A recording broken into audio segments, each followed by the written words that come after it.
Muy buenas noches a todos.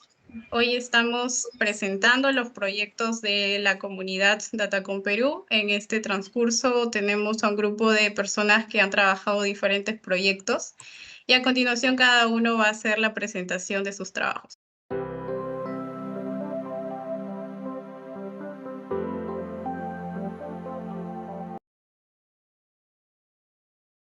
Perfecto. Yo escogí el proyecto en sí, nos cuenta un poquito acerca de la situación del dengue en el año 2023.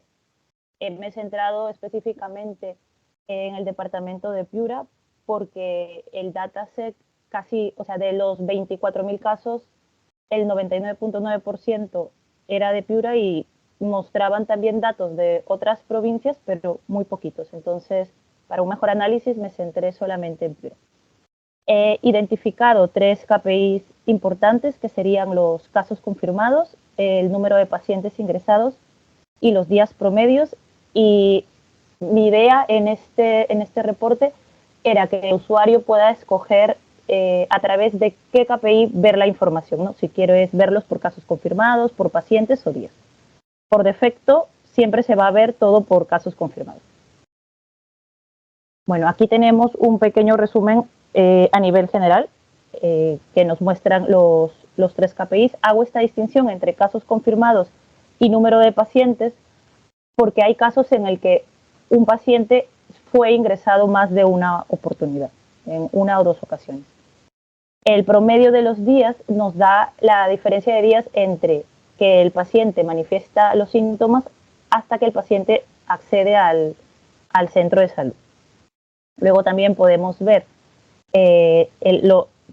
dependiendo del KPI que escojamos, ¿no? En este caso, casos confirmados con la evolución mensual. Claramente se ve un gran aumento de casos entre los meses de abril y mayo. Podemos ver la información también por género y también por los grupos de edad.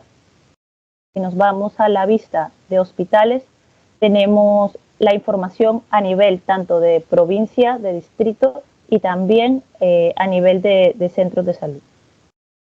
En este mapa que me ayudó Vivian, me ayudó a poder obtener el JSON del departamento de Piura, nos permite filtrar por provincias, por distrito, ver en qué centros de salud se atendieron los distintos pacientes, y este KPI, que no lo he considerado como KPI principal, pero creo también que puede ser importante, que es el número de centros de salud en los cuales fueron atendidos los pacientes, ¿no? También podemos filtrar por género, por grupos de edad y por centros de salud. Sin embargo, aquí quise hacer un análisis un poco más a profundidad y me apoyé de lo que es la población estimada del INEI para poder analizar la información, pero no a nivel absoluto, no por casos, no por número de pacientes, sino llevarlo a cada 1.000 habitantes. Entonces sí que podemos ver una diferencia. Aquí, si analizamos por distrito, se ve mucho más, porque, por ejemplo, Castilla está en el puesto 2, pero cuando analizamos a nivel de 1.000 habitantes, desciende a un puesto 9, ¿no? Y aquí hago una pequeña explicación de este análisis. En color verde sí que he resaltado los 3 primeros, los top N de casos confirmados por provincia, y en el caso de distritos los top 5, para que podamos hacer esa comparativa. Luego, bueno, si queremos ver, por ejemplo, por días promedio, como les comentaba, es totalmente dinámico, incluso los títulos también. Se va adaptando en función a la métrica que vayamos seleccionando. Y finalmente añadí un glosario que me muestra un poco de información general de dónde he sacado el dataset, así como también un pequeño resumen de las métricas. Para poder elaborar este reporte lo he hecho con Power BI, y también me ha ayudado de la herramienta Figma, que me ha permitido poder crear un pequeño explicativo, ¿no? Para que el usuario sepa que, tenga una pequeña descripción de lo que se va a encontrar en el reporte. Lo mismo se puede ver aquí a nivel de hospitales. Y finalmente, pues si el usuario quiere ver la información, porque hay usuarios que están más acostumbrados a trabajar con tablas, también, qué fácil ha salido. Creo que se me ha colgado acá. Bueno, también puedes ver la información a nivel, creo que tengo que ajustar. También podemos ver la información a nivel de tablas, ¿no? Para aquellos usuarios que estén más acostumbrados a trabajar de esta manera.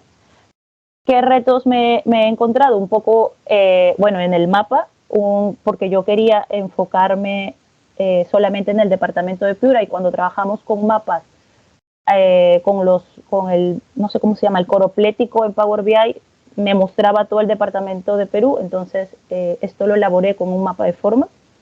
El tema de la limpieza y la transformación de datos, y también un poco armar otra tabla de hechos adicional, que es la que me ha permitido hacer ese análisis a nivel de cada 1000 habitantes. Porque creo que puede ser importante, creo que puede, o sea, realmente el tener la información de forma visual siempre nos facilita un poco la mejora de decisiones, pero creo que también puede ser importante para hacer, por ejemplo, cuando se vio el tema del COVID, ¿no? Para hacer un poco de seguimiento de cómo va la evolución de los casos. Eso se podría enriquecer un poco más si tuviéramos información de cuáles fueron los síntomas que han registrado los pacientes, o las semanas en las que se notificaron los casos y demás. Pero bueno, creo que como punto de partida me parece que nos brinda bastantes datos. Y bueno, eso sería un poco un resumen de todo mi proyecto.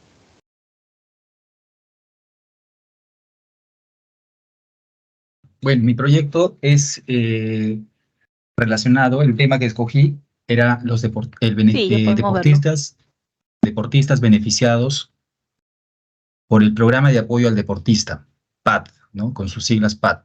Este es un programa que fue creado con la finalidad de brindar apoyo. Pongo yo en esta pantalla de carátula, digamos, el concepto del programa, ¿no? Que fue creado para justamente ayudar a los deportistas a través de una subvención económica y beneficios adicionales a los deportes de alto rendimiento, ¿no? Veo que este programa no es muy conocido, y me pareció súper interesante, que la gente lo sepa para poder difundir un poco el deporte nacional. Un poco la justificación del proyecto era esta, ¿no? Era un poco motivar, como deportistas destacados, son figuras que representan un poco la motivación, representan la dedicación que ponen en su deporte, junto con valores y ética y disciplina y perseverancia y demás valores que siempre el deporte resalta estas virtudes del ser, ¿no? Y me pareció importante mencionar y destacar que estos deportistas beneficiados son deportistas que han logrado reconocimientos a nivel internacional, ¿no? Son nuestros deportistas campeones en torneos internacionales. Entonces, de parte del gobierno se creó este programa, ¿no? Que me parece muy, muy interesante. Es como una subvención a la cual los deja un poco libres para poder dedicarse plenamente al deporte, ¿no? Y traer más logros para Perú. Entonces, yo he hecho un análisis básicamente por que se puede verlo de dos formas, ¿no? Uno que es el análisis, un comparativo con periodos anteriores, a ver si puedo pasar, donde traigo un comparativo contra el año anterior, con un comparativo con 5 años antes y contra 10 años antes, ya que el dataset me permite hacerlo, porque tenemos unos datos desde el 2013 hasta el 2023, ¿no? Y un poco que ayuda a esta línea de tiempo para ver la evolución de cómo ha ido creciendo, cómo ha ido disminuyendo nuestra participación en torneos internacionales, ¿no? Eh, Podemos escogerlo por federación, ¿no? Y algo que me causó y me llamó mucho la atención es esta federación, que vemos que tiene un crecimiento sostenido, ¿no? Y esta federación es la federación de nuestros deportistas paralímpicos. Y y que a partir del 2016 ha tenido un crecimiento sostenible y que actualmente contamos con 37 deportistas. Estos deportistas que han participado en torneos internacionales y han logrado títulos, ¿no? Y logros para el país. Y a ellos el gobierno les está otorgando ser parte de este programa, lo que me parece excelente porque así se motiva y se les puede integrar al deporte nacional, a nuestros deportistas paralímpicos. También a través del análisis o la visualización de las diferentes federaciones podemos ver que ha habido deportes en los cuales hemos tenido una caída en participación en deportistas que lamentablemente por falta de difusión o por motivos extras se ha ido disminuyendo, ¿no? Tenemos el otro botón grande, es el que nos trae los datos de, de cantidad de deportistas, ¿no? Y el otro es por el importe del beneficio, ¿no? Por las dos formas podemos verlo, ¿no? Regresando a la página inicial y podemos ver el otro análisis, que es el análisis por federación, ¿no? Y cantidad y por departamento, ¿no? Entonces, acá en esta figura quería más o menos mostrar un detalle de los deportistas propiamente dicho, ¿no? Por ejemplo, en este año vemos que es el mayor número que hemos tenido de deportistas en atletismo, 2018, con 67, y esta sería su distribución. Con este tooltip se hace una pequeña narrativa donde se muestra el importe del beneficio de estos 67 deportistas y podemos obtener también un detalle de ellos, ¿no? En esta pantalla de detalle podemos escoger, estamos ya en la federación solicitada, ¿no? Y podemos escoger, por ejemplo, nuestra campeona, que es Kimberly García, de marcha, y vemos en los eventos en que ha participado y en los puestos que ha quedado. Es un detalle bastante informativo que vemos porque ella, por ejemplo, ha participado en todos estos eventos, ¿no? Y ahí está, recién, ¿no? Y quedando en puesto primero en Odesur, Bolivia, Cochabamba, y así podemos llegar al detalle de todos nuestros deportistas. Bueno, eso es lo que he podido hacer hasta ahora. Creo que mi conexión está un poco mala.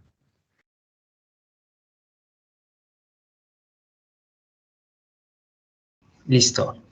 Gracias. A ver, empecemos. Bueno, como bien seguimos, bueno, decir que los proyectos que en realidad presentados hasta ahora están muy buenos. Y para este caso, bueno, el proyecto que voy a presentar que se ha hecho durante todas estas semanas es en relación a la anemia en el Perú, ¿no? Como título principal este proyecto es cuáles son las personas que han sido atendidas, ¿no? Con diagnóstico de anemia en el país, ¿no? Durante los periodos que son netamente pre-COVID, que viene desde 2019 hasta la etapa que no, ahora que estamos ya en una etapa saliendo, o ya salimos de la etapa del COVID, que es el 2023, ¿no? Como bien sabemos, este tema es importante, lo quiero enfocar porque es un tema importante en el tema de la salud. Si bien es cierto, nuestro Perú pasa por diversos tipos de estos tipos de pandemias o algunas prevalecencias epidemiológicas, como por ejemplo fue el dengue, y ahora, bueno, con el tema también de lo que fue el COVID en los años recientes. El tema de la anemia en realidad es un tema importante porque, pues, sobre todo, porque afecta en realidad a una gran parte de la población, ¿no? A nivel del Perú, ¿no? En todas las regiones, ¿no? Como vamos a ver un poquito más adelante, es en realidad las etapas en cuales de la población que afecta es sumamente importante, y por eso radica ahí la atención de ese proyecto, ¿no? Como bien sabemos, una definición propio de la anemia, ¿cómo podemos definir, ¿no? Se define como una disminución de concentración de hemoglobina en la sangre, ¿no? Por debajo de los valores que establece la OMS, ¿no? Y en realidad esto puede ser por diversos factores, ¿no? Que se pueden dar, ¿no? puede ser por la edad, puede ser por el género, por embarazos o cualquier tipo de factores medioambientales que existen hasta las propias ubicaciones geográficas, ¿no? Para este proyecto que se ha elaborado, normalmente se tiene un conjunto de datos que se recabó en diferentes categorías y variantes, ¿no? Durante los periodos, como había mencionado, de enero a julio de 2019, que es la etapa prepandemia, de enero a julio del 2021, que es la etapa, obviamente, donde vivimos la pandemia en sí, y, bueno, la etapa de enero a julio del 2023, lo que fue post-pandemias, en pacientes en realidad que han sido registrados, ¿no? En establecimientos de salud, personas que han sido atendidas con diagnóstico de anemia, ¿no? Entonces, con este preámbulo y explicando por qué es importante, digamos, este tema, paso a un poco a ver cómo ha ido fluctuando, ¿no? En los diversos años y los indicadores más relevantes que hemos podido obtener al caso, ¿no? Nos hemos enfocado prácticamente en 3 indicadores que para nosotros es importante medir, ¿no? Primero, el total de pacientes que han sido atendidos durante ese periodo, el total de pacientes, el diagnóstico definitivo, porque el diagnóstico este tipo de diagnóstico es en el que nos da a nosotros o visualizamos que el diagnóstico ha sido ya confirmado, ¿no? En estas personas atendidas, ¿no? Y tenemos también algo que es para nosotros sumamente importante, es cuál es ese ratio, el porcentaje que se da de esta enfermedad en los niños menores de 1 año, ¿no? Entonces, ya en base a estos 3 indicadores, bueno, se evaluó los años 2019, por ejemplo, en la etapa prepandemia. La verdad que, bueno, creo que está bastante vistoso acá, que Lima en realidad es donde se concentra la mayor cantidad de personas que han sido atendidas, ¿no? Con esta enfermedad, ¿no? Y, bueno, el porcentaje de mujeres representa un 54% respecto a un total de de pacientes atendidos en relación a 46 personas de género masculino, ¿no?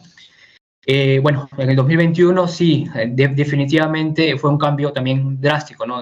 Vivimos durante la pandemia que incrementa la tasa, obviamente, en niños menores de 1 año, ¿no? Con cerca de 23%, ¿no? Lima representa, bueno, sigue representando también un fuerte, se concentra mayoritariamente ahí, y el diagnóstico, obviamente, que definitivo con cerca de un 30%, ¿no?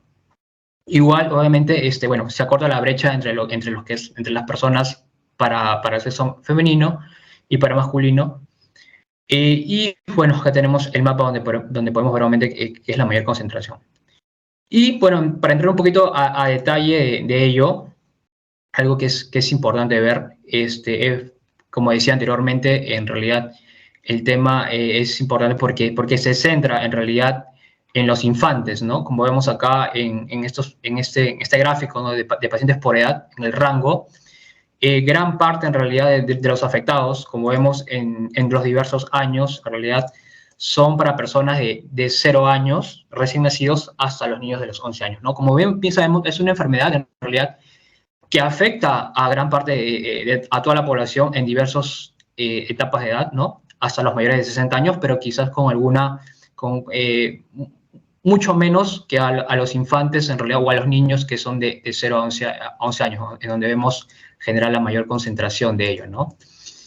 Y para terminar, bueno, y algo que también es importante ver, que esta enfermedad en realidad tiene diversos tipos también se relacionan, ¿no? Con diversos tipos de anemia, porque no existe solamente uno, sino que existen varios tipos, ¿no? Como bien podemos ver acá en el cuadro, en realidad, bueno, el principal tipo es la anemia por deficiencia de hierro, que eso lo sabemos todo, que quizás es por un tema netamente nutricional, ¿no? Y también sabemos acá que existen otros tipos de anemia que en realidad, obviamente, que eso va acorde, bueno, a los exámenes que se hacen, que diferentes tipos de anemia, pero en realidad que representan una gran minoría, ¿no? Pero el grueso de eso, bueno, más del 90% en realidad, sigue siendo por un tema básicamente nutricional, ¿no? Entonces, esto era para mostrar un poco la importancia de ellos, para identificar obviamente ese rango. Y también obviamente el tipo, las poblaciones que más se dan, como vimos acá, donde más se concentra, así como el género que más repercute y sobre todo el tipo de anemia que obviamente, como lo vimos, que es por deficiencia de hierro, ¿no? Entonces, eso era un poquito para que tengan un poco de noción de cómo está repercutiendo o sigue repercutiendo esta enfermedad que ha sido muy prevalencia en los últimos años en el Perú. Eso era todo.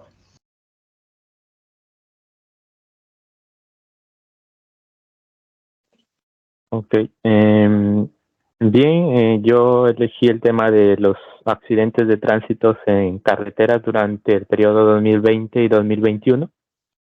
En base a ello hice un análisis de la data y pude sacar algunos datos interesantes de ella.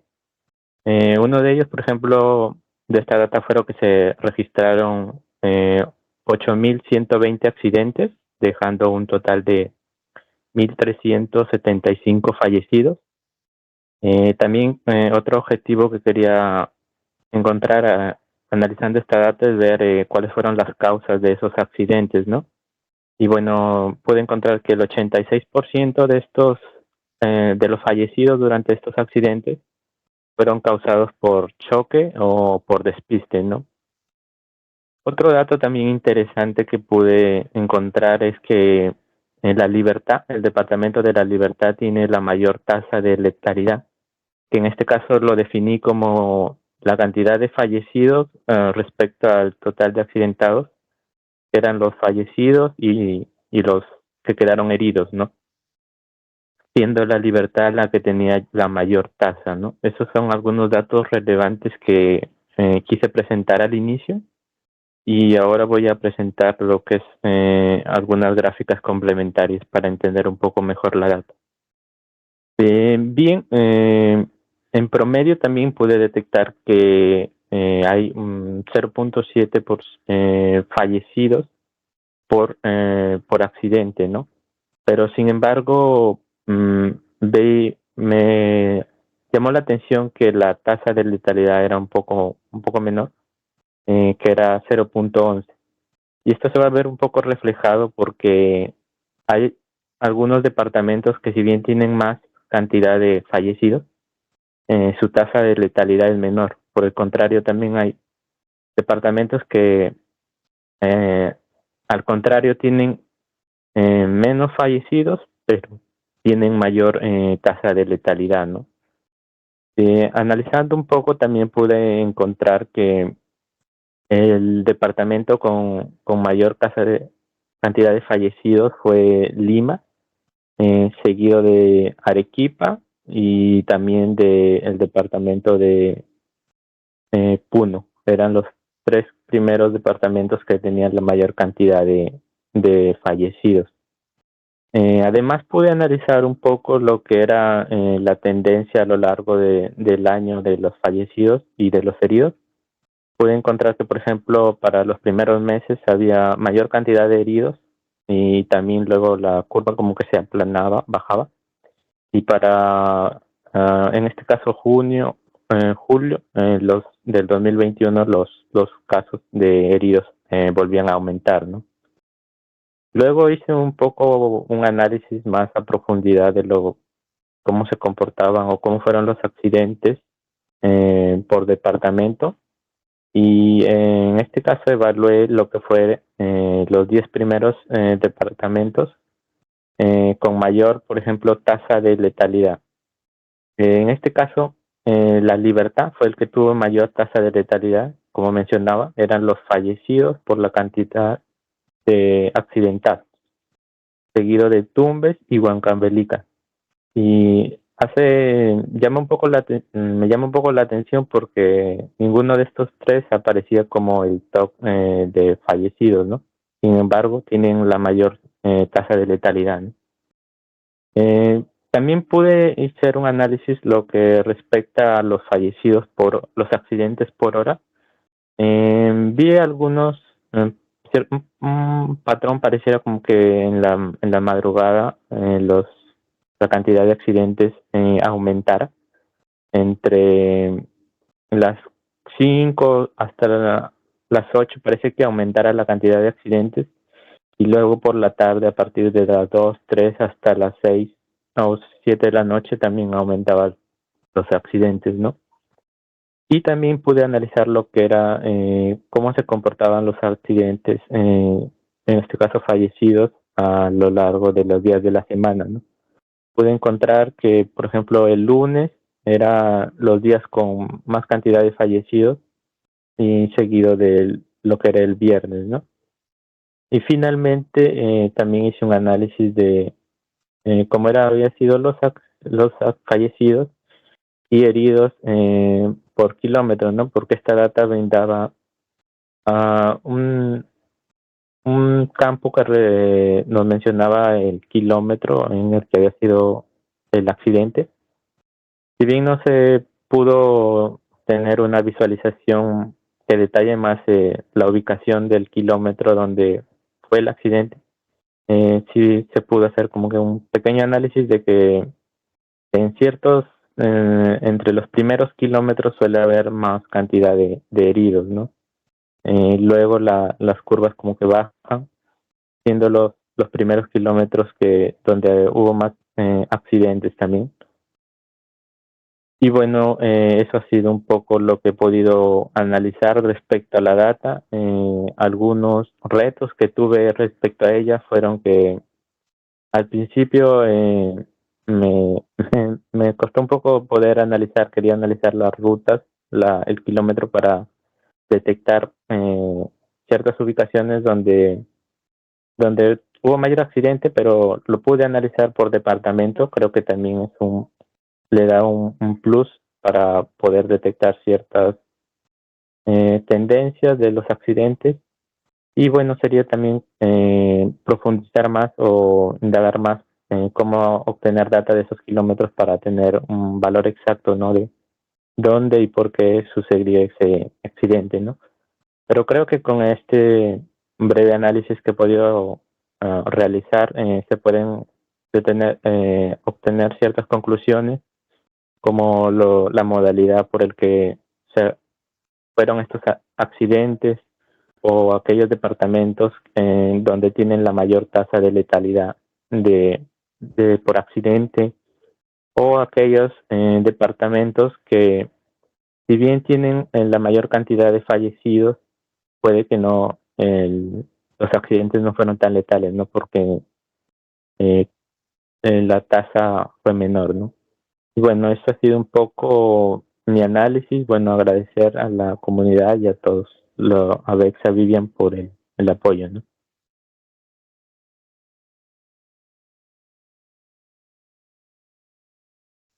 Listo. Bueno, buenas noches con todos. Gracias a todos por la oportunidad y la paciencia, también la comprensión. Bueno, en esta oportunidad he querido abordar el tema de los sismos en el Perú, ya que, bueno, es un tema de gran relevancia, más que todo, que en los últimos años se ha venido dando una serie de sismos y en la mayoría de casos no hemos tenido medidas de prevención. Y bueno, han ocasionado pues diversos accidentes y diversas muertes a nivel del Perú, ¿no? Para ser, bueno, más prácticos, por ejemplo, el último sismo que hubo en nuestro país fue el sismo del año 2007, ¿no? En el que experimentamos uno de los eventos más impactantes de nuestra historia reciente, ya que su magnitud fue significativa y se produjeron varias muertes a causa de eso por las pocas medidas de prevención que teníamos, ¿no? Entonces, mi intención es que con estos datos que tenemos podamos reflexionar sobre las medidas que podemos tomar para enfrentar estos eventos, ¿no? Y es por eso de que con la serie de datos que he tenido, bueno, en el dataset he tenido ciertos datos que me han permitido sacar ciertas conclusiones.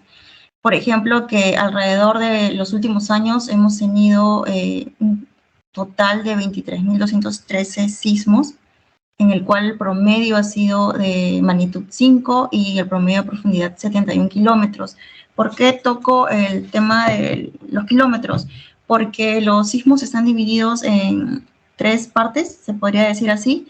Los sismos superficiales son los que tienen una profundidad menor a 70 kilómetros kilómetros, ¿no? Se denomina sismos superficiales porque se sienten más, ¿no? En el caso de los intermedios, son unos sismos que tienen entre 70 a 300 kilómetros de profundidad y, bueno, se sienten poco, y los profundos, que son los que casi no se sienten porque son a más de 300 kilómetros de profundidad, y pues son unos sismos que siempre se producen, pero que generalmente no los sentimos por su lejanía. Entonces, he podido yo filtrar y realizar una medida que se llama nivel de profundidad, donde tenemos estos 3 sismos, donde podemos identificar cuáles son los sismos, en este caso, los que tendríamos que tener más cuidado, que serían los superficiales, ¿no? Tomar más medidas de prevención con respecto a los superficiales, que son los que se sienten más porque están más cerca y los cuales pueden ocasionar más daños, ¿no? Por ejemplo, si nosotros le damos clic aquí en superficiales, tenemos cambian los datos, el promedio de la magnitud, el promedio de la profundidad, y también he realizado un cuadro donde denomino sismos severos, que son los sismos de mayor profundidad de 6 para adelante, que son los sismos en los cuales nosotros tendríamos que tener más prevención porque son los que más daños pueden hacer en nuestro país, ¿no? Siguiendo con la otra columna. En estas gráficas podemos ver, por ejemplo, la variación anual y el promedio de magnitud según las fechas de los sismos que han ocurrido. Aquí nosotros en esta gráfica podemos ver con respecto al año anterior si ha disminuido o ha aumentado los sismos. En este caso podemos ver de que en cierto tiempo, cierto límite de tiempo, los sismos se mantenían y luego empezaban a bajar en el transcurso de los años. Pueden ver acá la curva. Y quisiera enfocarme en estos años de acá, desde el 2000 al 2020, donde acá tengo para filtrar. Hay una opción para uno poder filtrar, en este caso, los últimos 10, 15, 20 años. Bueno, quise centrarme aquí a partir del 2000 al 2020, donde he podido ver de que hay un patrón significativo de que cada cierto tiempo de años, por ejemplo, aquí teníamos un promedio estándar que se mantenía en la actividad sísmica, y a partir del año 2001 hubo una disminución de los sismos y la curva se ha mantenido en una disminución. O sea, en vez de aumentar, pueden ustedes ver acá que están disminuyendo la cantidad de los sismos. Sin embargo, cuando disminuye mucho, también vemos que al siguiente año sube bruscamente un aumento, ¿no? O sea, se mantiene, disminuye y luego bruscamente sube, ¿no? Se mantiene, disminuye, bruscamente baja, y a partir del 2010 al 2017 podemos ver de que ha habido una baja considerable de la actividad sísmica en el Perú, y a partir de 2017 hacia adelante, hacia el 2019, ha empezado a mantenerse en un estándar, y a partir del 2020 nuevamente ha disminuido la cantidad de actividad sísmica en el país. Entonces, según esta gráfica, podríamos identificar de que en cualquier momento quizás podría venir una mayor actividad de sismos, ya que, como pueden ver, la gráfica baja, se mantiene en un cierto tiempo y después nuevamente crece la actividad, ¿no? Baja y crece la actividad. Entonces, si vemos aquí en este lado, podemos ver de que hay una baja y que probablemente habría una tendencia a un aumento, ¿no?, de actividad sísmica. Acá en esta gráfica de aquí podemos ver los sismos a partir de magnitud 6, cómo se han venido evolucionando durante los años. Y, por ejemplo, podemos ver de que en el último año, en el 2022, hemos tenido 6 sismos de magnitud mayor a 6, lo que genera medidas de prevención, ya que si ustedes ven la curva de avance, podemos ver de que se podría ocasionarse sismos de mayor magnitud durante los próximos años, ¿no? Siguiendo con la otra gráfica, también he podido realizar una segmentación por año, donde podemos ver también por meses la tendencia en qué mes es el que más sismos se producen, ¿no? Y poder tener a partir de eso una medida de prevención, por ejemplo, en los meses que más actividad sísmica hay. Por ejemplo, podemos ver de que aquí en el mes de octubre es el que en general en todos los años es el mes en que más actividad sísmica tiene. Y si nosotros nos vamos al año, solo para poder tener una idea del año 2022, en el 2022 también, el mes en el que más actividad sísmica hubo ha sido en octubre. Entonces aquí ya podríamos tener un patrón de que de los meses que más actividad sísmica hay es los meses de octubre, ¿no? En general. Entonces, ahí podríamos tomar medidas de prevención y se confirmaría lo que se dice siempre, ¿no? Que en octubre es el mes de los temblores. Y bueno, según esta gráfica sí lo confirma, ya que si nosotros vemos promediamos por todos los años, podemos ver que sí, efectivamente, en octubre ha sido la cantidad de que más sismos se ha producido, ¿no? Por ejemplo, tenemos una cantidad de 2.158 sismos en los últimos 60 años que se han producido en el mes de octubre. En el gráfico de aquí al costado podemos ver es un gráfico de dispersión donde nos muestra las medidas de prevención que podemos tener, ¿no? En este caso, acá podemos ver en estos círculos nos muestra de que en los últimos años, en este caso vamos a filtrar acá, por ejemplo, en el año 2022,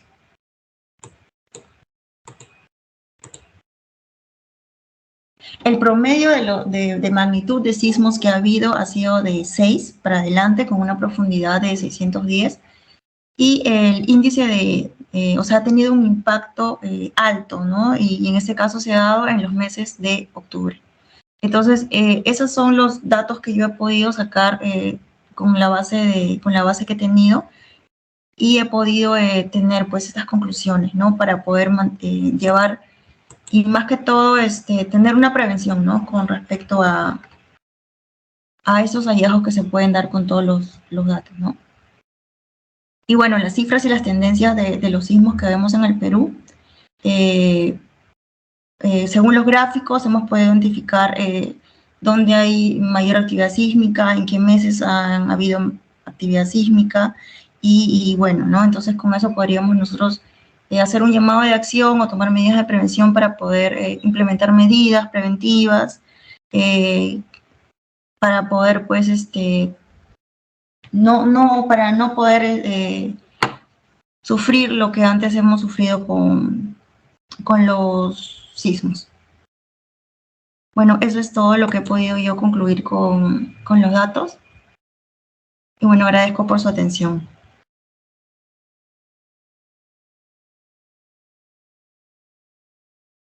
Bueno, el tema que yo he tratado ha sido los accidentes de carretera durante el periodo 2020-2021, ¿no? Los datos que han sido cargados para este proyecto están referidos a todos los accidentes de tránsito en carreteras que fueron reportados mensualmente por la policía, también monitoreados por el Centro de Gestión y Monitoreo de la SUTRAN. Cada registro corresponde a cada accidente, ¿no? Que tiene las siguientes variables, que son el departamento, el total de accidentes, el total de fallecidos. Estoy avanzando por acá. Ya. El total de fallecidos, bueno, la fecha, la hora, el kilómetro y la modalidad. Bueno, aquí tengo un resumen, ¿no? De todo los hallazgos. En el total de estos 2 años, el total de accidentes fueron de 7.953 accidentes, con un total de 11.077 víctimas y 10.041 heridos. Que bueno, esto dejó también 1.352 fallecidos, ¿no? Del total de accidentes en estos 2 años.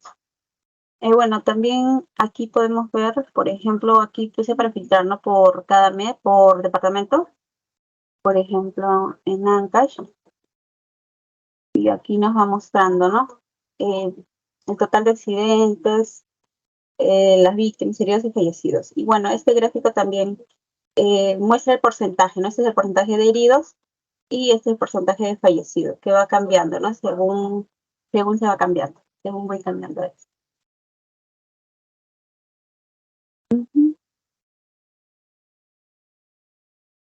Bueno, la modalidad que tenemos, la modalidad de choque y despiste fueron los que más porcentaje tuvieron. El despiste con un 47.3% y el choque con un 44.5%. Los departamentos que más accidentes ha tenido, claramente, bueno, aquí se puede apreciar rápidamente, ¿no? Que fue Lima. Y bueno, para pasar a la otra gráfica. Bueno, aquí puedo mostrar el detalle ya por meses. Por ejemplo, aquí la variación con el mes anterior. Por ejemplo, en el mes de enero tuvimos 687 víctimas y en el mes de febrero 433, ¿no? Lo que quiere decir que aumentó un 37%, perdón, disminuyó un 37%. Y bueno, he puesto esto en rojo porque, o sea, quiere decir que aumentó, ¿no? Y eso es algo negativo, ¿no? Que aumentan los accidentes. Y aquí en verde, cuando disminuyen los accidentes. Y bueno, acá se puede filtrar, ¿no? Por los años, bueno, que son 2 años. Y bueno, la variación, por ejemplo, de año a año, de entre el 2020 al 2021, ha sido del 3.19, es decir, que ha aumentado un 3.19%. Bueno, eso es todo. Gracias.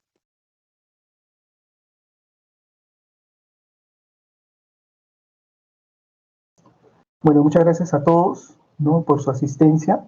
Muchas gracias, Betsa y Vivian, por el soporte y guía en estas semanas. Bueno, el tema que yo he escogido es sobre las atenciones realizadas a los asegurados SIS, ¿no? El Seguro Integral de Salud, ¿no? Estos datos son extraídos, han sido extraídos del portal de datos abiertos, ¿no? Y el SIS como entidad, ¿no? Tiene la obligación, bajo una normativa, que es la del Aseguramiento Universal de Salud, de publicar esta data, ¿no? O de difundirla al público interesado.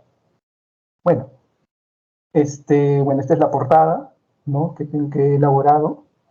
He puesto un mapa. Acá la idea es ver, tener un panorama de las atenciones a nivel nacional, ¿no?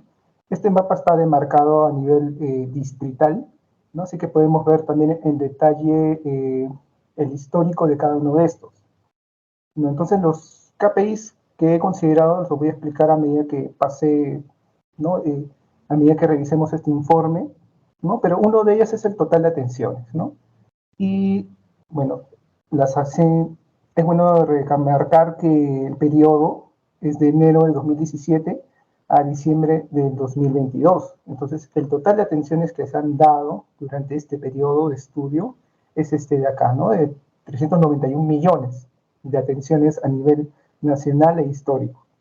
Entonces, vamos a ir viendo el tema nacional y vamos a hacer seguimiento a uno de los departamentos. En este caso, voy a hacer el filtro del departamento de Ucayali, ¿no? Para ver la situación y el degradado, ¿no? Que nos va a indicar cuáles son los distritos con la mayor cantidad de atenciones en este periodo. Entonces podemos ver aquí este distrito que se ha marcado en color más fuerte, ¿no? Las atenciones a través del tiempo, ¿no? Y es importante en este estudio remarcar el año 2020, debido a que, bueno, es por coyuntura mundial ha sido de pandemia. No solamente viendo este ejemplo podemos ver que en este distrito. En este caso sí voy a corregir el tema del distrito para saber cuál es. Voy a colocar las etiquetas de departamento, provincia y distrito para saber a qué zona geográfica nos estamos haciendo referencia. Pero en este caso podemos ver que sí, evidentemente, como a todos, la ha afectado la pandemia en el año 2020, teniendo una caída por debajo del promedio histórico, pero que supo recuperarse ya para el 2020, incluso superando el total de atenciones que se ha dado en años anteriores, ¿no? Esto podemos verlo en algunos distritos, ¿no? Como en otros no, ¿no? En este caso, ¿no? Podemos ver que no ha podido superar su promedio histórico y de repente el CIS como entidad está en deuda en esta parte, ¿no? Obviamente hay otros factores que se pueden evaluar, pero esto sí es llamativo. Entonces vamos a continuar con lo que nos puede brindar más este informe. Vamos a ingresar y ahora sí vamos a ver lo que remarcamos anteriormente, pero ya pues, verlo con gráficas, ¿no? Con gráficas a través del tiempo. También hay otros atributos que presenta este dataset, ¿no? Como los meses, departamento, provincia, distrito, el servicio y las unidades ejecutoras, ¿no? Las unidades ejecutoras que a su vez engloban algunos establecimientos de salud, ¿no? Según el ubigeo. Entonces podemos ver aquí en general, ¿no? En general cómo ha ido evolucionando las atenciones por mes y año desde el 2017 hasta el 2022. Bueno, podemos ver que en marzo del 2020, ¿no? se da esta caída en el total de atenciones y que al país le ha costado de repente restituir esta frecuencia de atenciones para marzo del 2022, ¿no? Todo este tiempo sí se ha estado viendo las maneras de poder brindar estas atenciones como se solían hacer antes, ¿no? Para superar este promedio histórico. Pero también podemos ver en las etiquetas todos estos productos que ofrece el CIS, ¿no? Porque lo hemos visto lo tenemos como institución, pero ¿qué productos tiene? ¿No? Tiene 5 planes de seguro, y acá vemos su participación a lo largo del tiempo, ¿no? Tenemos el CIS gratuito, que ocupa el 95.71%. Este es el producto, digamos, estrella del seguro CIS, ¿no? Que es justamente para las personas con mayor vulnerabilidad, ¿no? De repente con una clasificación socioeconómica de pobreza extrema y pobreza. Entonces, para ellos es este producto. Y luego también vemos otros más que se han ido añadiendo a lo largo del tiempo, ¿no? El CIS para Todos, que empezó desde 2018 aproximadamente, y otros más que son de tipo semi-contributivo, ¿no? Se realiza un pago, este CIS independiente que para cualquier ciudadano del país, el CIS microempresa, ¿no? Para personas que tengan microempresas y quieran inscribir a sus trabajadores, y el CIS emprendedor para personas con negocios propios, ¿no? Que también están, digamos, compitiendo en el mercado de los seguros de salud. Entonces, a nivel general podemos ver las atenciones por servicio. La mayoría, la más demandada, ha sido la consulta externa, ¿no? Podemos ver aquí en el tooltip el total de atenciones, ¿no? Vemos que tiene un porcentaje del 28.29, casi un cuarto del total de atenciones. Los grupos de edad que más han solicitado las consultas externas son el grupo de 30 a 59 años, ¿no? Es el grupo considerado adulto, ¿no? Y el público femenino es el que más ha demandado. Ahora acá tenemos también la cantidad de establecimientos catalogados por nivel de atención, nivel 1, ¿no? Tienen la mayor cantidad de establecimientos que brindan esta consulta, ¿no? Este tipo de servicio, mejor dicho. Y así sucesivamente. Control de crecimiento y desarrollo, también evidentemente es para público o grupo de edad infantil, ¿no? De 0 a 4 años. Aquí un poco como que se va equiparando en cuestión de atención según sexo, y la cantidad de establecimientos de nivel 1 que también lo van brindando en su mayoría, ¿no? Con respecto a los demás. Y también la salud mental, ¿no? Que me parece llamativo. A veces hay casos de coyuntura nacional respecto a la salud mental, y bueno, el CIS también brinda ese servicio, ¿no? El público que más ha accedido, ¿no? Ahí en igual cantidad de proporción es el infantil de 0 a 4 años y el grupo de 30 a 59 años que es adulto, ¿no? Más accedido el público femenino, y bueno, ahí están la cantidad de nivel de establecimientos de nivel 1 que lo puede haber brindado. También tenemos acá las unidades ejecutoras, ¿no? Que, bueno, que también según clasificado según el total de atención. Entonces vamos a ver rápidamente lo que sucedió en Ucayali, que hemos visto. Estamos haciendo seguimiento de este departamento y también vemos estas particularidades, ¿no? Acá ya con mayor detalle respecto al mes y año. Ahora vemos lo mismo, pero comparándolo respecto a cada año. Entonces, vamos a ver rápidamente lo que pasó en Ucayali, ¿no? Aquí podemos ver qué es lo que sucedió con Ucayali. En el año 2020, el año que inició la pandemia, ¿no?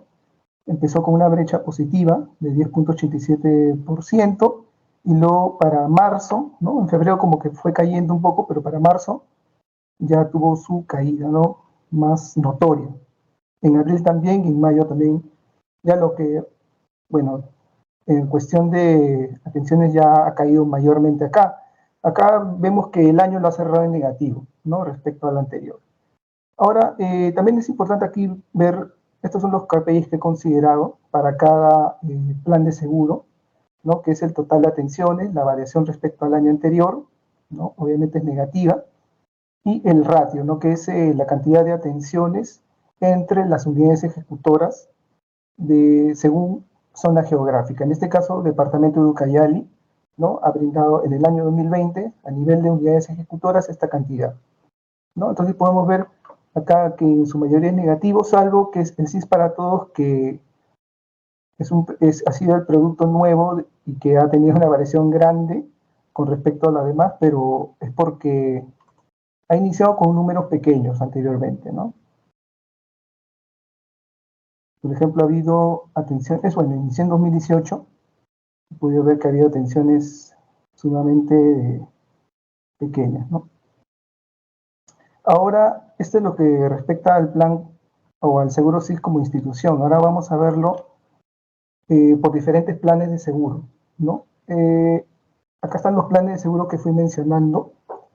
Vamos a ver, el CIS gratuito es el que mayor cantidad de atenciones ha dado, pero podemos hacer la comparación con los demás, ¿no? Este es del año 2019. Vamos a ver de nuevo el caso de Ucayali, ¿no? El CIS gratuito, ¿no? En 2019, bueno, ha tenido algunas caídas, pero se ha sostenido. Ahora, con respecto al año 2020, ahora vamos a ver que sí, también va terminando en forma negativa, pero solamente esto es del CIS gratuito, ¿no? Queremos también ver, bueno, acá también hay otros detalles como las atenciones por servicio, ¿no? Cuánto representa ese porcentaje en atenciones, los niveles, establecimientos de nivel 1 y de nivel 2 son los que comparten esta cantidad de atenciones según este plan de seguro. Y bueno, el grupo de edad que más ha solicitado los servicios, ¿no? Ahora vamos a pasar ya a la última parte del informe, que es ya un poco evaluando lo que ha ofrecido cada unidad ejecutora, ¿no? Según departamento, ¿no? Acá podemos ver, se puede filtrar según el nivel de atención, ¿no? Los de nivel 1, podemos verlo aquí. Podemos hacer el filtro por, en caso de Ucayali, ¿no? Podemos ver también acá cómo ha ido la estacionalidad según mensual, ¿no? También a lo largo del tiempo, ¿no? Viendo su caída en el año 2020, También podemos ver los grupos de edad que más han llegado a esta unidad ejecutora, o mejor dicho, a este departamento, a este grupo de unidades ejecutoras de Ucayali. También por plan de seguro, el gratuito es el que más o que mayor participación tiene, y los servicios más brindados, ¿no? Según este departamento. Bueno, en realidad en general se puede ver que, bueno, que ha habido una caída en el año 2020, pero que el programa, o mejor dicho, la institución, con su grupo de planes de seguro o con todos los productos, ha podido lograr esa frecuencia que tenía anteriormente, ¿no? Ha podido, pero sí que le ha costado bastante tiempo, ¿no? Le ha costado aproximadamente 2 años recuperarse, ¿no? Y estar por encima de ese promedio histórico que se puede denotar acá. Bueno, eso sería todo de mi parte. Muchas gracias. Bueno, chicos, hemos terminado con el grupo de proyectos. Hemos visto muy buenos trabajos. Felicidades a cada uno y éxitos en esta etapa que continúa ahora de las votaciones. Seguro que, bueno, les va a ir muy bien a más de uno desde ya. Ahora pasamos al equipo de documentos. Tenemos acá también a 2 representantes, Daniel y Ruth, quienes han trabajado algunos artículos que nos quieren compartir ahora. ¿Con quién iniciaríamos entonces, Antonio? Hola chicos, ¿qué tal? Buenas noches. Hola Betsa, hola Vivian. En esta oportunidad vamos a empezar con Ruth. Dale. Entonces, Ruth, te cedemos el pase para que puedas compartir tu documento.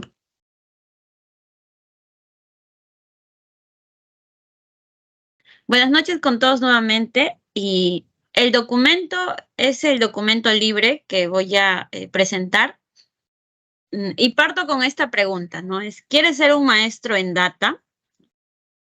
¿Recuerdan? Hay una frase que dice, la práctica hace al maestro. Entonces, recordé eso y es como así me pude inspirar en proponer este tema, ¿no? Como saben, muchas veces uno quiere obtener, ¿no?, alguna experiencia laboral, pero siempre te dicen, ¿no?, tienes experiencia previa, pero si desde un inicio no te dan la oportunidad, pues muchas veces se hace muy complicado. Entonces, es como un círculo vicioso. ¿Quieres practicar, pero no sabes por dónde iniciar? Entonces, para ello se necesita, tal vez algunos no lo saben, pero existen muchos conjuntos de datos reales limpios que están en la web, ¿no? Y uno puede acceder fácilmente. Entonces, lo primero que podríamos hacer es iniciar creando nuestros propios proyectos e ir aplicando lo que hemos ido aprendiendo. Como les decía, saben que existen diversos conjuntos de datos gratuitos, pues algunos de esos repositorios en línea son Kaggle, DataCamp Workspace y la Plataforma Nacional de Datos Abiertos. Hay otros también, pero esos son los 3 principales de los que voy a hablar. Ya. Kaggle es el sitio web más popular que almacena miles de conjuntos de datos gratuitos de diversos temas, principalmente de data, ¿no? Lo primero que se podría hacer o que se tendría que hacer es ingresas a la cuenta, a la plataforma de Kaggle, te creas una cuenta, luego ingresas al menú, a la sección Dataset, y ahí escribes, ¿no?, el tipo de dato que deseas obtener, por ejemplo, clientes, ¿no? Filtras y te va a salir un conjunto de datos diversos. Entonces seleccionas el tipo de dato que tú deseas trabajar, te sale una pequeña descripción y luego le das clic en el botón descargar y es así como obtienes tu archivo para poder luego trabajarlo. También tenemos a DataCamp Workspace, ¿no?, que es un entorno de desarrollo en línea, que también tiene el conjunto de datos disponibles. También es una plataforma de cursos y muy similar, ¿no? En esta parte primero accedes a tu Workspace, luego cuando estás ahí, pues vas a la opción de menú, lo mismo Dataset, Y muy similar que en Kaggle, tienes un filtro, ¿no? Donde puedes colocar, ¿no? El dato que requieres, no sé, sea de marketing o de Spotify, como en este caso he seleccionado. Una vez encuentras, ¿no? Aquí se va a poder previsualizar los datos que quieres trabajar y en la parte inferior hay un icono. Le das clic ahí y así es como vas a obtener tu archivo de datos. Y como tercer punto, pues está la Plataforma Nacional de Datos Abiertos. Ahí no necesitas crearte una cuenta, ¿no? Ingresas directo con el enlace, ¿no? Es una plataforma digital que pues te permite encontrar y explorar y también poder usar esos datos gubernamentales para que los puedas trabajar. Ahí ingresas directamente, luego en la opción tipo de contenido seleccionas dataset. En la parte izquierda te va a salir un panel, ¿no? Con todos los temas, ¿no? De datos, de conjunto de datos. Tú seleccionas el cual tú deseas trabajar. Por ejemplo, en este caso está el resultado de las intervenciones realizadas por los monitores ciudadanos de control en el 2021. También te sale una pequeña descripción, te previsualiza los datos y también hay una opción de descarga. Le das clic ahí y es así como obtienes tu conjunto de datos ya para que tú los puedas trabajar. Por último, el objetivo principal de esto es poder animarlos a que ustedes puedan crear su propia cartera de proyectos, ¿no? Ya tienen los datos y con ello van a poder crear sus proyectos. Para eso también sería recomendable que se puedan crear ustedes su repositorio. En esta ocasión les voy a comentar sobre GitHub, ¿no? Pues ahí ingresas a GitHub, ¿no? Colocas, ¿no? El modo de tu repositorio, si quieres que sea público o que sea privado, de preferencia es que sea público, ¿no? Principalmente para que tal vez reclutadores u otras personas puedan ver tu trabajo, ¿no? También puedes crear ahí tu perfil, ¿no? Después de que ya has creado tu repositorio, pues hay una opción que dice README. Le das clic ahí para que puedas editar, ¿no? Editar de qué trata tu proyecto. Es un archivo que ya está creado, ¿no? En esa sección de README, como les decía, pueden colocar la información de su proyecto. También pueden subir imágenes, ¿no?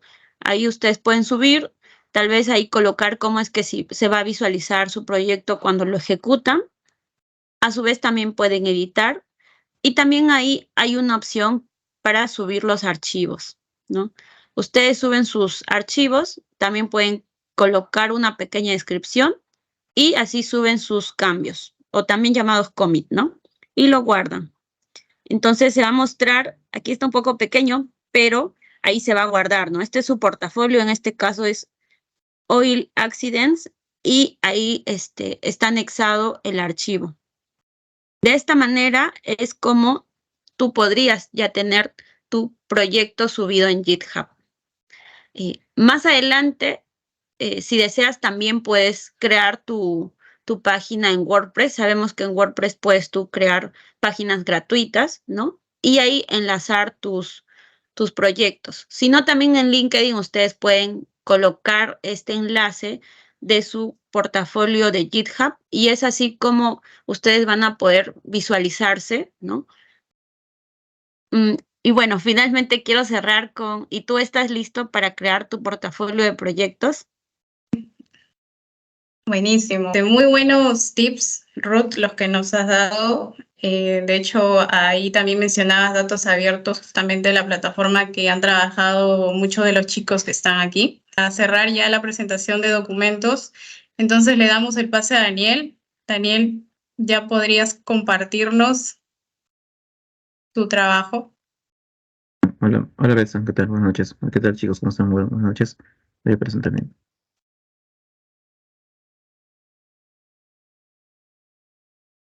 En automatización robótica de procesos no he tenido pues, la oportunidad de hacer un trabajo como tal. Yo trabajo en una empresa en la cual ya se está implementando este software o este robot, ¿no? Por así decirlo. Y honestamente puedo decir que es muy eficiente, ¿no? Y puntual en cuanto a las tareas que se le ha designado.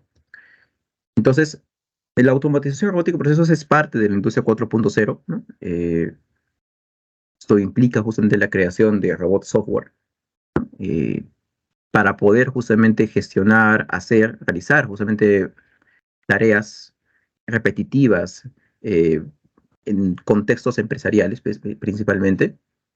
Entonces, si hay algo que me interesó mucho por desarrollar este tema, ha sido justamente el tema de la repetitividad, ¿no? A veces uno cae justamente en tareas muy repetitivas, rutinarias, y que en el proceso quizá puedan aburrir a la persona y cansar. Al menos es así, al menos como en cierto momento me siento cuando hago ese tipo de tareas. Y necesito justamente hacer otro tipo de cosas que permitan justamente llevar un poco más allá, justamente la imaginación, la creatividad. Y eso es justamente lo que permite el robot, los robots software. Entonces, aquí lo que tengo justamente es formas, justamente las que se presentan en el RPA, ha sido extraído de el Microsoft Learn. Se te pueden ver RPAs atendidos, RPAs desatendidos. RPAs atendidos, uno puede incluso crear un RPA como aplicación de escritorio, pero muy seguramente va a ser atendido. Significa que necesitamos entrar a la computadora, encenderlo y comenzar justamente a que ejecuten. De hecho, hay algo muy parecido justamente a lo que hace un RPA, que es justamente, que es lo que creo que nosotros conocemos justamente como, como las macros, ¿no? Cuando uno ingresa justamente al Excel, uno hace la grabación de una macro, ¿no? Entonces, evita justamente hacer todo un procedimiento. Entonces, con un clic, básicamente, ejecuta cada una de las tareas o filtros que le has indicado hacer. Entonces, es más o menos lo que hace justamente un RPA de tipo atendido. Quizá, vamos a decirlo, básico, ¿no? Un RPA desatendido es mucho más desarrollado, es ya programado con tiempos y no requiere, ¿no?, de alguien justamente que lo encienda. Ahora, en cuanto a las ventajas, creo que aquí, bueno, las personas que han tenido la oportunidad de trabajar justamente con esos robots, pues inmediatamente sale a la luz el tema del tiempo, ¿no? Ejecución de las tareas con rapidez y entrega. Yo puedo dar eh, como se dice, yo puedo mencionar justamente qué es realmente rápido y qué es efectivo en cuanto a la entrega de tareas. Por ejemplo, hay, hay algunos números, ¿sí?, donde yo trabajo, que se deben ser procesados en ciertas plataformas, ¿no?, que vienen de los Sinarmin. Entonces, uno tiene que ser bastante preciso con el tema de los clics para no tener, vamos a decirlo, rechazos de algunos volúmenes de hidrocarburos que justamente son ingresados o son mapeados, perdón, rastreados por un número scope. Entonces, ¿qué es lo que hace el robot justamente aquí en la empresa en la que estoy? Lo que hace justamente es ingresar ese número y comenzar a procesarlo en la plataforma de Ocinermin para poder justamente al final cerrarlo, ¿sí? Y que, pues, ante una supervisión, Ocinermin no diga, pues, ¿por qué te demoraste en cerrar este scope, este número, esta orden de pedido de combustible? Y, pues, evitar justamente una multa. Es altamente productivo, ¿no? Las tareas operativas son hechas de forma ininterrumpida. Doy también fe de eso. El robot las 24 horas está funcionando, ¿sí? Nosotros, de alguna forma, estamos 8 horas en el trabajo, pero llega un momento en el cual tenemos que retirarnos. Entonces, y somos relevados por otra persona. O bueno, yo soy relevado por otra persona. Pero en este caso, ya no es así, ¿no? En este caso, ya el robot justamente ejecuta esas tareas, ¿no?, que yo justamente hago. adaptabilidad a cambios sin costos significativos, por supuesto, ¿no? Hace unos meses, por ejemplo, en otra área, contrataron a dos chicos más de forma temporal. Ellos ya fueron promovidos a otra área, eso sí, pero el tema justamente de que había otro sistema, otro RPA, que fue adaptado justamente a esa área, que ahora prácticamente ya lo está haciendo todo, ¿no? Entonces ya ha pasado por un periodo de prueba, ¿no? Que vamos a ver más adelante, y bueno, ¿no? Eso a la empresa pues le viene bien, ¿no? Si bien es cierto, esto es un gasto, pero también en el tiempo se ve un retorno, ¿no? Entonces, es fiable, y es fiable porque, como les decía, ¿no? Uno puede ingresar a una plataforma y ingresar justamente un número o hacer una serie de clics en ciertos botones, pero en el proceso o en el transcurso del tiempo hay alta probabilidad de poder equivocarnos. Entonces, para poder, o baja probabilidad de poder equivocarnos, pero sea siendo alta o baja, el punto es que si tienes un robot, ¿sí? Este, con la programación que tiene y con el entrenamiento también o los ajustes que se le han venido dando, pues es mucho más confiable, ¿no? A la hora de ejecutar esas tareas. Y por supuesto también escalable, ¿no? Se adapta eficientemente a la evolución de las operaciones y los requisitos empresariales. Y bueno, la ruta para la implementación del RPA, bueno, eso sí lo saqué de un paper. Primero, justamente hacer todo una análisis de data, la minería de procesos, básicamente, que en eso consiste. Posteriormente, hacer un diseño de proceso, una arquitectura de la solución, desarrollo de la prueba y, por último, ya el lanzamiento y mantenimiento que algunas empresas pues están dedicadas a ello, ¿no? Entonces, lo tenemos aquí, lo que es minería de procesos, se hace uso de la minería para extraer datos e identificar justamente la lógica del negocio, ¿no? ¿En qué consiste? ¿Qué es lo que hace justamente un operador? ¿O qué es lo que hace justamente alguien que está metido en los temas operativos o repetitivos? Y de acuerdo a ello, copiar básicamente lo que eh, cada uno de sus movimientos, ¿no? Y por último, bueno, seguidamente diseño de procesos. En esta etapa se esboza justamente el diseño de robot creándose el diagrama de flujo preliminar.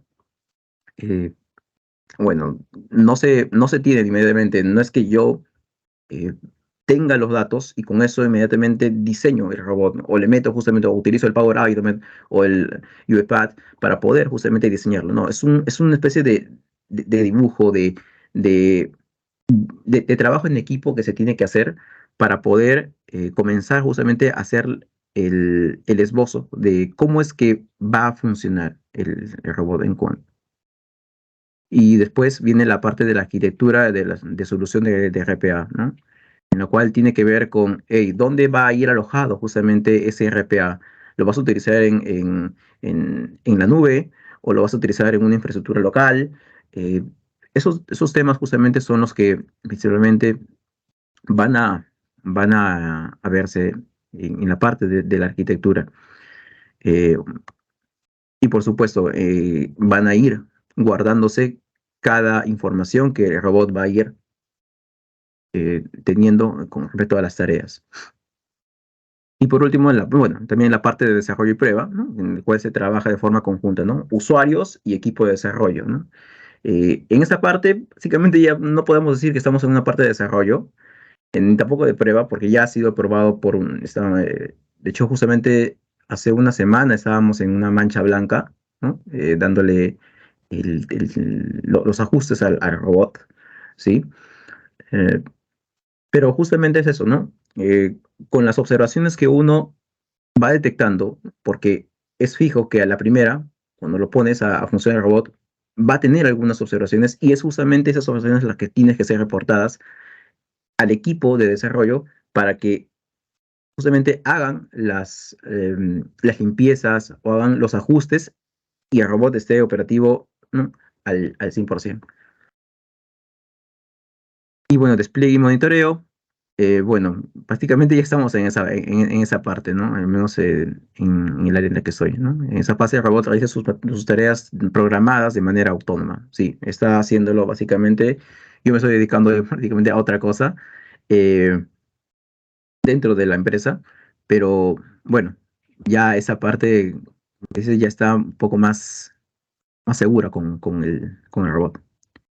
Las áreas de aplicación, bueno, comercial y ventas, atención al cliente, recursos humanos, las tecnologías de información y administración. Básicamente el área en la que soy sí es más bien un poco más de administrativa, y sí, ¿no? Esos procesos en los cuales uno ingresa el número, por ejemplo, de scope al sistema de Ocinermin para que haga los cierres de esos órdenes de pedido, es justamente administrativo, netamente administrativo. De hecho, incluso en el área de atención al cliente, los robots están justamente ahí para poder darte un feedback, ¿no? De cómo es que puedas justamente atender mejor, ¿no? al usuario. Y así. Y bueno, esas son algunas fuentes bibliográficas, de las cuales, bueno, en realidad las fuentes bibliográficas de las cuales he extraído la información, Microsoft Learn y bueno, este paper. Y bueno, si el motivo por el cual he desarrollado, como ya lo he comentado en un inicio, es el tema justamente de las actividades o tareas repetitivas, ¿no? En el tiempo tienden a justamente aburrirnos, en el tiempo tienden a cansarnos, y bueno, las empresas que lo implementen, bien por ellas, ¿no? Y creo que hay que sumarnos a esta industria de la industria 4.0. Bueno, sería eso, básicamente. Muy bueno, Daniel.